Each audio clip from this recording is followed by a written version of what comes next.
Aquí tienes la historia reescrita en español, de forma natural y fluida. En una mañana de sábado de abril, Lucas Hargrove entregó $100 en un desguace y se llevó a casa remolcando un coche que parecía muerto desde hacía décadas.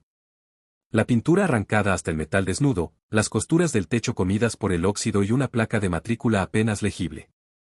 Su vecina, Diana Calvel, estaba de pie en su puerta con un café en la mano y se rió lo suficientemente fuerte como para que toda la calle la oyera.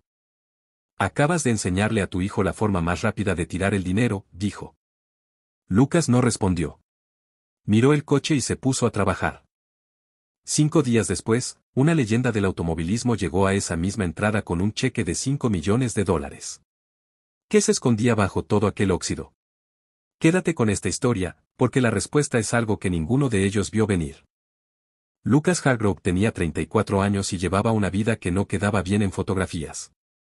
Se levantaba a las 5 de la mañana, preparaba el almuerzo para Wyatt, revisaba el horario escrito a mano que tenía pegado en la nevera y caminaba hasta el garaje convertido en taller que estaba detrás de la casa, donde trabajaba como mecánico freelance. El boca a boca le daba suficiente trabajo. Pagaba las facturas, casi siempre, y en los meses que no se lo contaba a nadie. Su esposa, Sarah, había muerto 2 años antes en un accidente en la interestatal. El otro conductor se marchó caminando. Las facturas médicas que dejó atrás, no. Lucas las iba pagando poco a poco, en silencio, sin anunciarlo, sin buscar compasión. Los vecinos de Marlborough Street lo veían sobre todo como el hombre callado de la camioneta y el niño pequeño. No se equivocaban del todo. Simplemente no habían terminado la frase. Wyatt tenía 7 años, le faltaba un diente de delante y estaba muy unido a un oso de peluche que llevaba a todas partes. Su madre lo había llamado Bolt la noche en que nació, porque a ella le encantaban las carreras, el borrón de velocidad y el olor a aceite de motor. El oso había perdido un ojo de botón y había sido reparado 2 veces con hilo que no combinaba. A Wyatt no le importaba. Lucas casi nunca hablaba de Sarah. Cuando Wyatt preguntaba, respondía con todo detalle, pero no contaba historias por iniciativa propia. El duelo se había asentado en él como el sedimento en el agua quieta, invisible en la superficie, permanente en el fondo.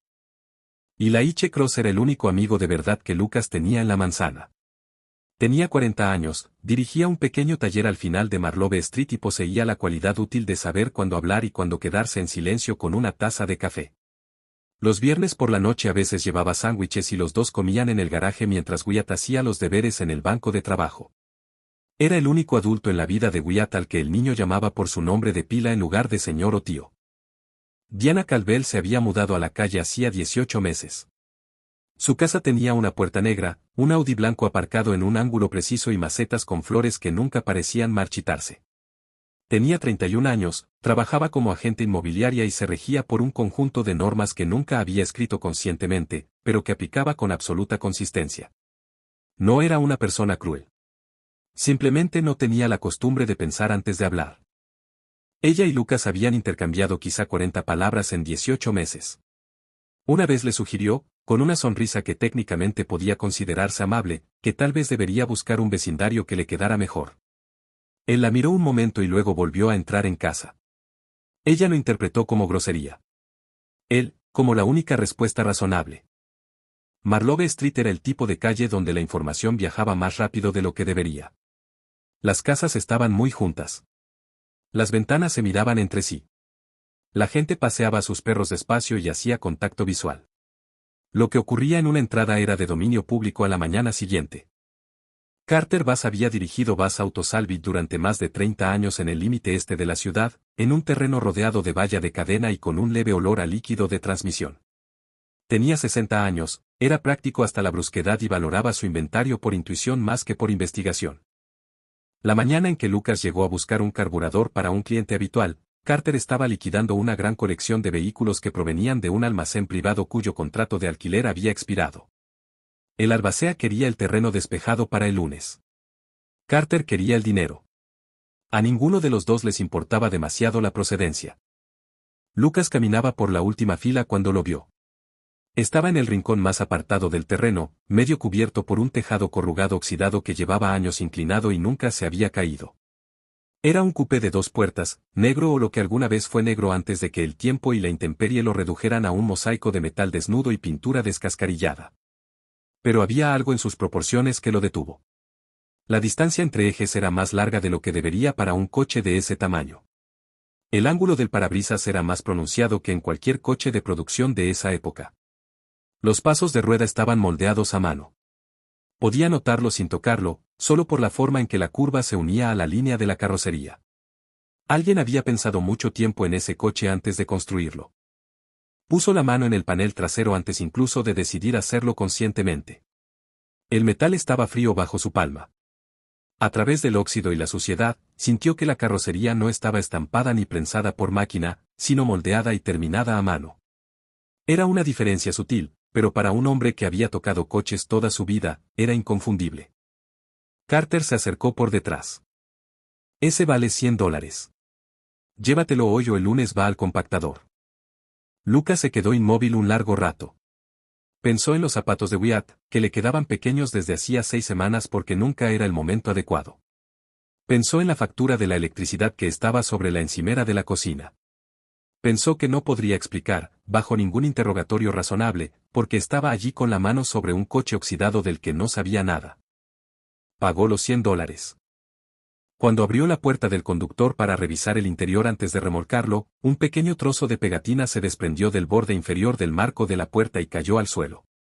Lo recogió y se lo guardó en el bolsillo sin mirarlo con atención. Ya lo miraría después. No sabía por qué importaba, pero importaba. El remolque a casa fue lento y ligeramente absurdo.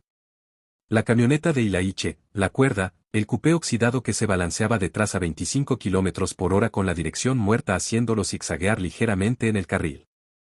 Entraron en Marlove Street a las 9:40 de la mañana y, para cuando llegaron a la entrada de Lucas, al menos 6 personas los observaban desde distintas distancias. Diana estaba en su puerta. Lucas no la había visto cuando giró en la calle, pero llevaba allí unos minutos, como si hubiera sabido el momento exacto en que debía estar fuera. Oyó claramente su risa, breve, antes de que se contuviera.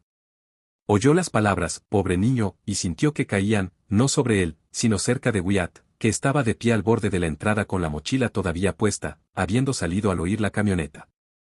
Lucas no se dio la vuelta. Puso la camioneta en punto muerto, bajó y le dijo a su hijo: «Ve adentro y trae mi bolsa de herramientas». Wyatt miró a Diana una vez, no con enfado, sino con algo más cauteloso. Luego miró el coche, de la misma forma en que su padre lo había mirado en el desguace, con la cabeza ligeramente inclinada, como si estuviera escuchando algo. Después se dio la vuelta y entró. Lucas empezó a desenganchar la cuerda de remolque. No tenía prisa. No fingía compostura, simplemente la tenía, como alguien que ya había procesado un dolor mucho mayor que la opinión de una vecina y había salido del otro lado todavía de pie. Esa noche, después de que Wyatt se durmiera, Lucas se puso a trabajar. Colocó 2 luces de trabajo en el garaje, encendió la pequeña radio que tenía en el estante entre las llaves y los juegos de vasos, y comenzó a limpiar el coche de forma metódica, como hacía todo, de abajo hacia arriba, de atrás hacia adelante, lo suficientemente lento como para ver con qué estaba tratando. Usó un trapo con disolvente en el suelo del lado del conductor y la suciedad salió en láminas. Debajo, estampado en el metal desnudo del piso, había un número de chasis. Lo miró durante mucho tiempo. No era un formato estándar. No coincidía con ninguna estructura de BIN que hubiera visto.